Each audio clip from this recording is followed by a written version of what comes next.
انا قلت اعمل لكم 6 اصناف كده من حلاوه المولد في فيديو واحد عشان تعملي علبه حلاوه المولد. طبعا شفتوا السمسميه شكلها عامل ازاي؟ والله الله على القشطه بقى وجمالها، تحس ان هي مارشميلو، حاجه هشه زي القطن ما شاء الله، طالعه ناجحه 100%.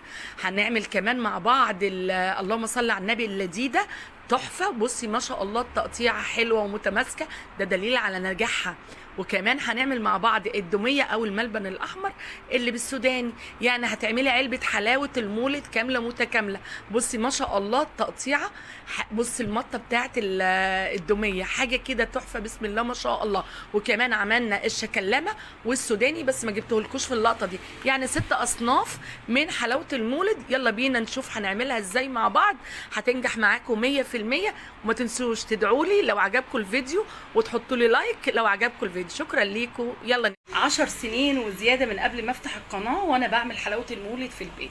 عملتها طبعا عن تجارب بقى لحد، يعني مش عايزه اقول لكم انا مصوره اللي انا هعمله النهارده ده، مصوراه في القناه بس كل وصفه لوحدها. النهارده باختصار كده هعمل لكم كام حاجه في فيديو واحد، ان شاء الله ان شاء الله تجربوها وتعجبكم.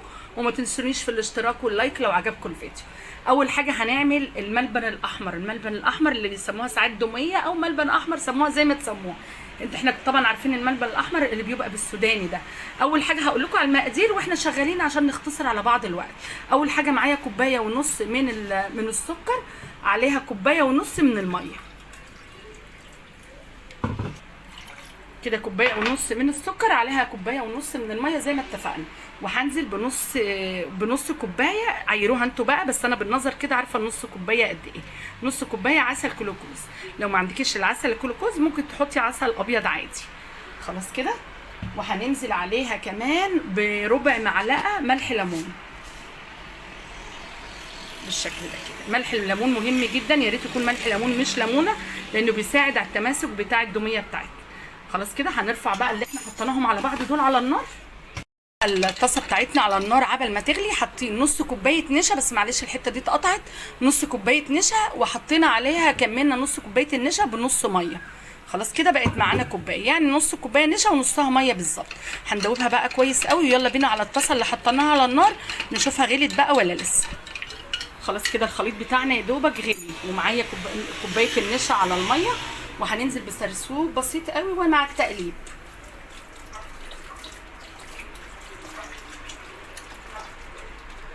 هنفضل نقلب بقى لحد كده ايه ما يتقل شويه معانا. اول ما غلي النشا مع بقيه المقادير بتاعتنا تقل بالمنظر اللي انتوا شايفينه ده اهو. بصوا تقلب بالمنظر ده كده. خلاص.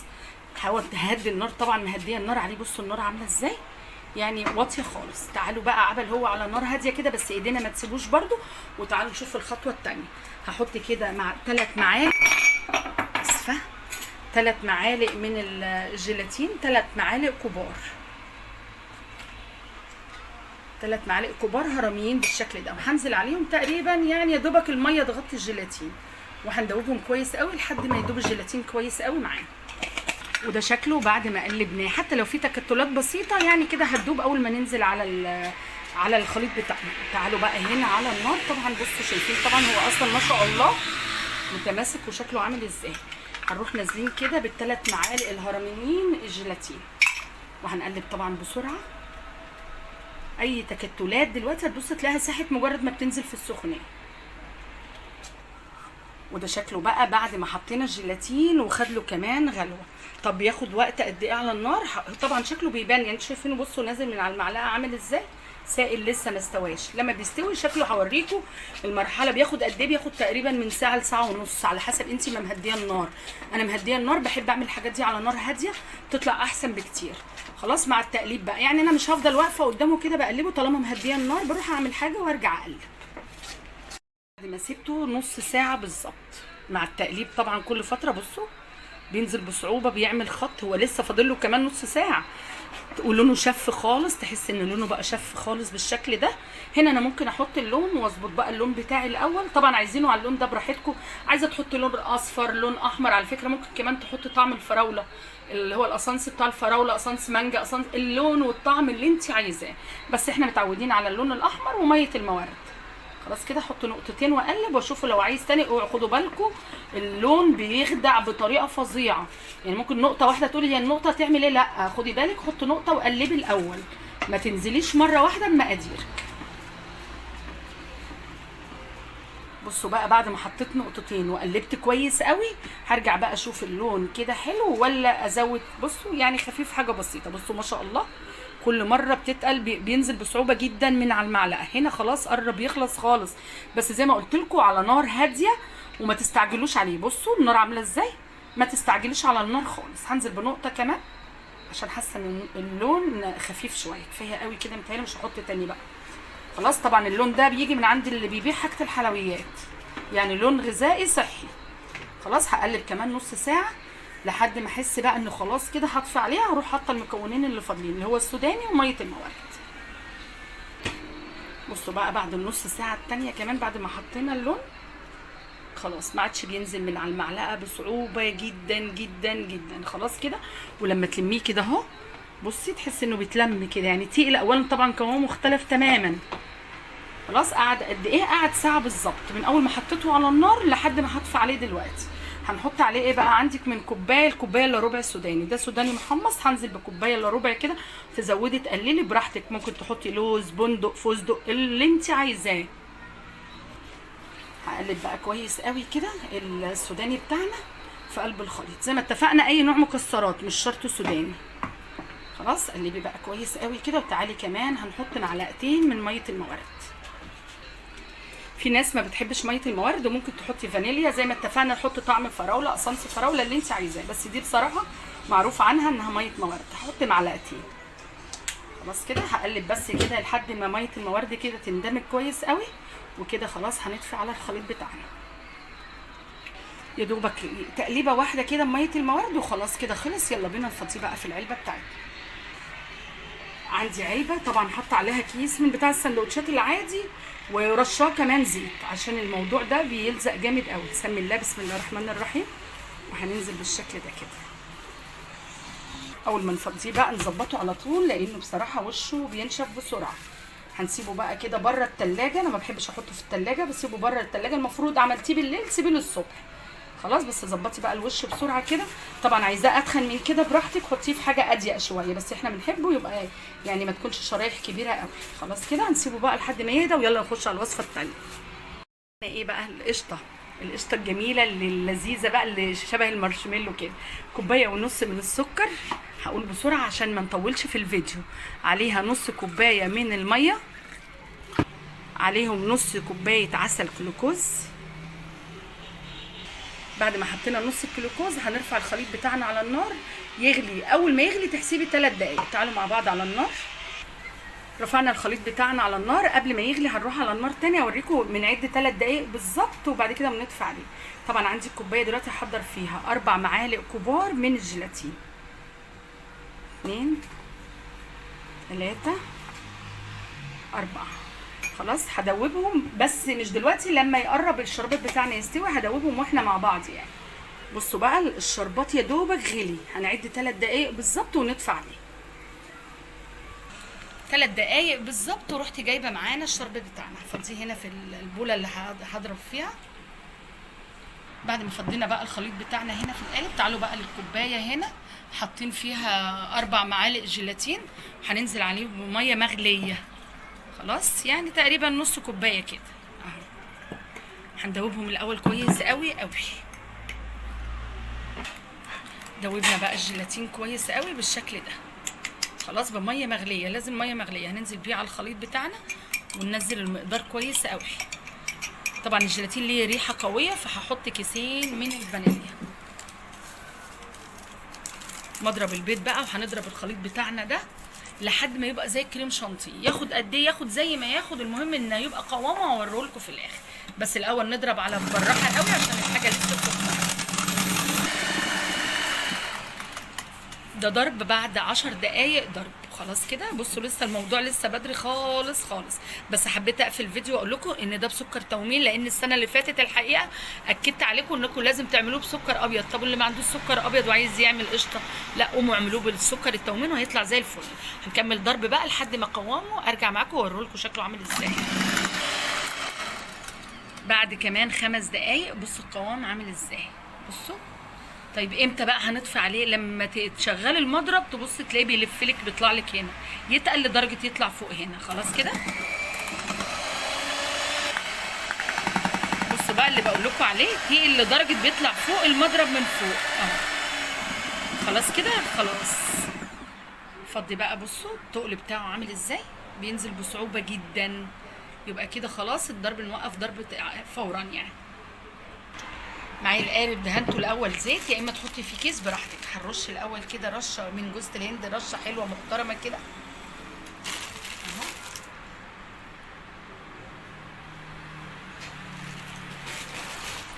ممكن نحط فواكه مجففه او نحط زبيب. طبعا الزبيب ده بقى صنع ايديا، فلازم احط زبيب، اشجع المنتج بتاعي.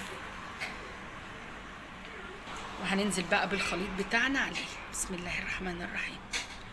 بصوا ما شاء الله السمك بتاعه عامل ايه. حطيناه في القالب بتاعنا، وهنحطه برده هنا زي ما اتفقنا، يا فواكه مجففه يا زبيب. هحط الزبيب الاول قبل جوز الهند، مش العكس، مش زي المره اللي فاتت، عشان الزبيب يمسك فيه. حطينا بقى حبه زبيب كده الاول، الزبيب قبل جوز الهند في المرحله اللي فوق، عشان يمسك في الزبيب يمسك فيه زي ما اتفقنا. وحد رشه جوز الهند حلوه كده، لان الحقيقه جوزي بيحب جوز الهند جدا. انتوا تقدروا تحطوا ما تحطوش براحتكم، ممكن تستغني عن جوز الهند لو مش بتحبوه. خلاص كده. طبعا الحاجات دي بعملها من بالليل لتاني يوم الصبح اوريكم. يلا بينا على الوصفه الثالثه. الوصفه الثالثه وهي عباره عن جوز الهند مع قمر الدين. اول حاجه نص كوبايه سكر، وعليها ربع كوبايه ميه، ومعلقتين عسل جلوكوز، وهنرفعهم على النار لمده 10 دقائق يغلوا. بقى الشربات بتاعنا يغلى على النار، يعني مش 10 بالظبط، يعني عشان الكميه قليله مش حاطين كوبايه، من 5 ل7 دقائق كده عبل ما يغلوا. عندي دلوقتي قمر الدين اللي كنت عاملاه معاكم من سنتين تقريبا. خلاص لقيت عندي في الفريزر الحته دي مش كبيره قوي، فظبطتها بقى وحطيتها بالشكل ده. وعندي كوبايه جوز الهند، هحط على كوبايه جوز الهند معلقتين كبار لبن بودر. معلقتين كبار لبن بودر، مقاديرها قليله وبسيطه جدا جدا جدا. ونروح نجيب الشربات بتاعنا. بعد ما الشربات بتاعنا بقى استوى، يعني شربات تقيل، ممكن نعمله بالشربات العادي اللي هو قصدي الشربات التقيل بتاع الكنافه. هنزل بمعلقتين 3 كده وهو سخن، عشان ريحه الجوز الهند تظهر معانا. ونقلب كده لحد ايه ما نحس، نشوف كل ما نحس ان هو يعني مش ملزق كده ببعضه، بنزود معلقه بمعلقه. وده بيبقى قوامه بعد ما حطينا الشربات شويه بشويه لحد الكميه. يعني انا حاطه كوبايه جوز الهند ومعلقتين كبار من اللبن البودر. خلاص كده بيبقى زي الرمله المبلوله كده. هناخدها بقى هنا ونروح نازلين بيها على القمر الدين بتاعنا بالشكل ده اهو. بعد ما فردنا بقى جوز الهند بالشكل ده على قمر الدين، ممكن بنحط بقى اي نوع مكسرات في النص او زبيب، فاحنا هنحط برده زبيب. بعد ما حطينا بقى الزبيب بالمنظر ده على الحرف، هنلفها بقى دايره كده. بسم الله الرحمن الرحيم. نلف ونتك عليها بالشكل ده كده اهي، عشان تمسك معانا كويس قوي. لفناه بقى بالشكل ده كده، وهنسيبه برده لما يهدى كده، جوز الهند جوه يعني تتماسك من جوه كده، يعني برده هنسيبه يبقى في التلاجة. الوصفه الثالثه وهي الشكلامه. اول حاجه الشكلامه معلقتين كبار من السمنه. هنحط على السمنه معلقتين عسل جلوكوز او عسل ابيض. هننزل عليهم كمان ب4 معالق سكر، وممكن سكر بودره. هننزل كمان ببيضتين، وكمان بكيسين فانيليا، معلقتين كبار هرميين دقيق، ورشه بسيطه من الملح. هنخلط المكونات دي كويس قوي لحد السكر وكل حاجه فيه تدوب تماما. بعد الخليط بتاعنا كله ما يندمج كويس قوي، بننزل بكوبايتين جوز الهند، بس جوز الهند زيه زي الدقيق، فهننزل بشويه شويه. كوبايتين، المقدار ده بياخد كوبايتين جوز الهند. هننزل شويه ونقلب لحد ما اوريكم القوام بيبقى عامل ازاي. بصوا بقى كده، يعني لسه برضو محتاج طبعا، مش هيندمج مع اللون غامق ده. حبايه زبيب كانت في جوز الهند يا جماعه، عشان ما يفتكرش حد يعني ان في حاجه. خلاص هننزل بشويه شويه بالشكل ده، وده بيبقى قوامها بالشكل ده. بصوا اللي هي تعرفي تشكليها خلاص كده، مجرد ما بلاش نزود جوز الهند عن كده عشان ما تبقاش مكتومه قوي. في كيس الحلواني والبلبله ديت هنلم بقى المقدار بتاعنا كله نحطه في الكيس. بعد ما شكلناه بقى نحط عليه قطعه كريز ونروح نحطه على الشبكه اللي في النص لحد ما بياخد لون حلو. هوريهولكم الشكلمه بعد ما قعدت خدت لون حلو. ممكن طبعا تطلعوها فاتحه عن كده، بس الحقيقه وهي غامقه بيبقى طعمها احلى. خلاص كده، يلا بينا بقى نعمل السمسميه والفوليه. خلاص، وسبناها من بالليل يعني تبرد تتماسك براحتها. تعالوا النهارده بقى دلوقتي تاني يوم الصبح هنعمل الفوليه والسمسميه. ايه بقى للفوليه؟ كوبايه وربع من السكر.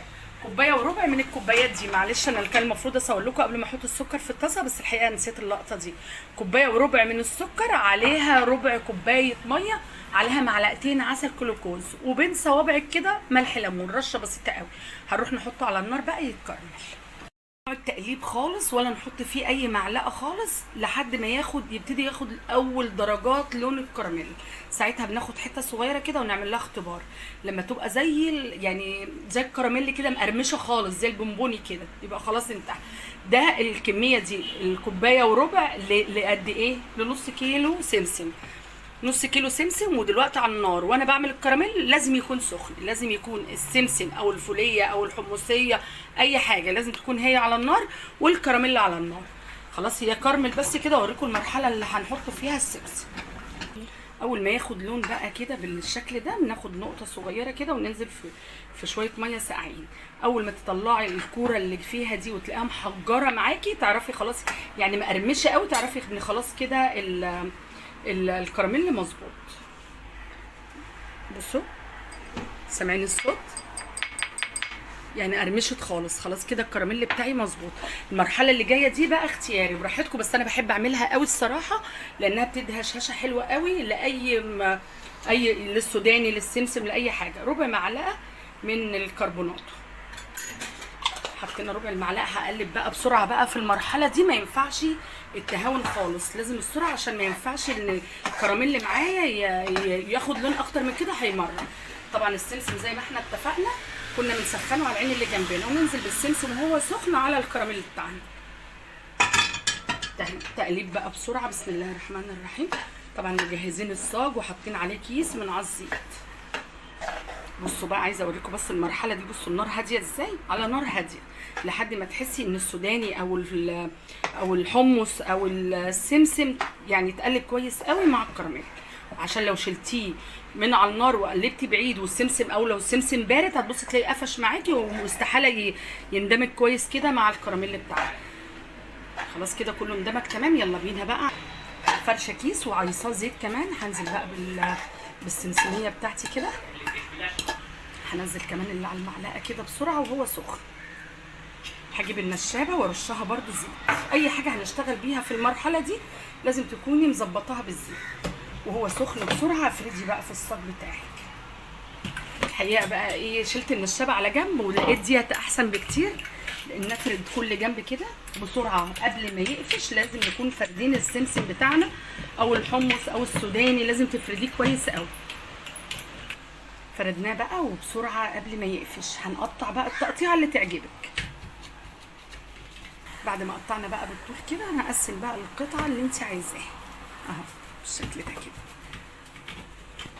هنركن بقى السمسميه. طبعا الفوليه هنعملها بنفس الطريقه، الفوليه او الحمصيه. هنركن بقى السمسميه على جنب تبرد. وتعالوا بقى نقطع الحاجات اللي عملناها مع بعض من بالليل. اول حاجه طبعا القشطه. عايزه اوريكم بس جمال القشطه. بصوا بسم الله ما شاء الله. بصي حاجه كده ما شاء الله تحفه تحفه. طبعا عشان تقطعيها لازم تعصي الاول السكينه زيت الحجم اللي انت عايزاه برده. بسم الله الرحمن الرحيم. بس عايزه اوريكي بس الاول كده. بس ما شاء الله عامله ازاي من جوه، حاجه كده ما شاء الله تحفه. قطعنا القشطه بقى بالشكل ده وحطها في التلاجة عبل ما اقطع اللذيذه او حلوى جوز الهند. اقطع بس اول قطعه معاكم كده. بسم الله الرحمن الرحيم. بسم الله. بصوا الجمال من جوه عامله ازاي. قطعنا اللذيذه كمان. وهنجيب بقى الدميه. بصوا الدميه بتاعتنا التحفه اللي عملناها مع بعض. حاجه كده جميله ما شاء الله. اعملوا حاجتكم في البيت هتوفروا، وكمان مش توفروا بس، والله طعمها احلى من الحاجات اللي بنجيبها من بره بكتير. طبعا ما تنسونيش في اللايك. انا تعبت جدا على الفيديو ده عشان اعمل لكم فيديو حلو. بسم الله الرحمن الرحيم. حبيت بس اوريكم، بصوا ما شاء الله المطه بتاعتها عامله ازاي. بصوا ما شاء الله حاجه كده تحفه، احلى من اللي بتجيبوها من بره كمان. شوفوا شلنا الطراف ديت، وبصوا ما شاء الله على السمسميه بتاعتنا. بصوا ما شاء الله سكرها مظبوط 100%. اللمعه دي من الزيت. بصوا القطمه بتاعتها ما شاء الله، السكر مظبوط 100%. اعملوا نفس الطريقه دي في الحمصيه او الفوليه. سلكهم بقى، طبعا احنا مقطعينهم بيطلعوا بمنتهى السهوله كده. وريناكم كل حاجه عملناها. من فضلكم ما تنسونيش في اللايك لو عجبكم الفيديو، وكمان الشكلمه بتاعتنا هنكيسها بقى ونعبيها في العلبه.